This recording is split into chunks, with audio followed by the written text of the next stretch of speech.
ठहरो, कोई जरूरत नहीं पुलिस को मेरे दरवाजे पर बुलाने की।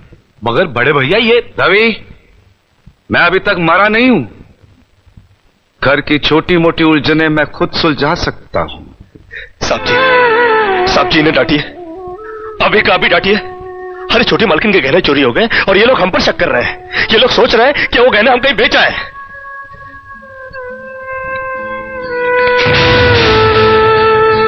बाकी के रुपए कहां हैं कृष्णा? क्या पूछा आपने साहब जी? मैं पूछ रहा हूं कि बाकी के रुपए कहां हैं? ये आप पूछ रहे हैं साहब जी अपने कृष्णा से?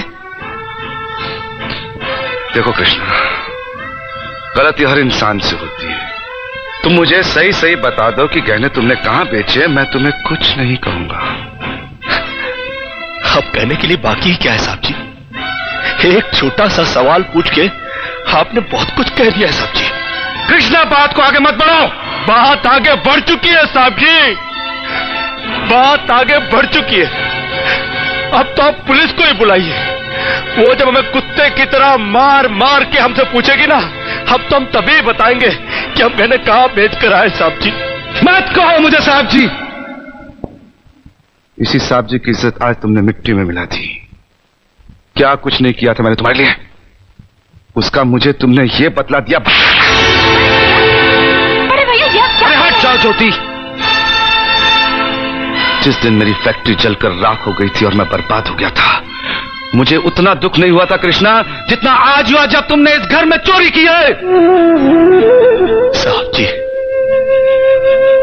बचपन में जब हमारे माँ बाप मर गए थे ना और हम अनाथ हो गए थे ना, तब भी हमें इतना दुख नहीं हुआ था जितना दुख हमें आज हुआ है जब आपने हमें चोर कहा साहब जी।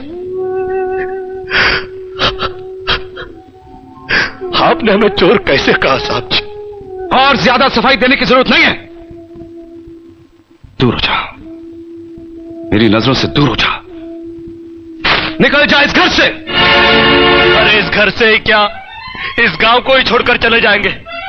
अरे मुझ अनाथ का क्या है, काट लेंगे अपनी जिंदगी कहीं भी। इतने साल इस घर में बेफिक्री से ये समझकर काट लिए कि साहब जी का हाथ है हमारे सर पर।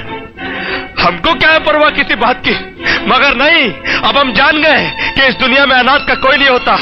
हम जा रहे हैं साहब जी और इस घर में कभी नहीं आएंगे। अभी निकल जा। दोबारा इस घर की दहलीज में कदम भी रखा तो मेरा मरा हुआ मुंह देखेगा तू। अरे नहीं नहीं नहीं, मुझ नौकर के लिए अपने दिल को दुख देने की कोई जरूरत नहीं। मैं कदम भी नहीं रखूंगा यहाँ पर।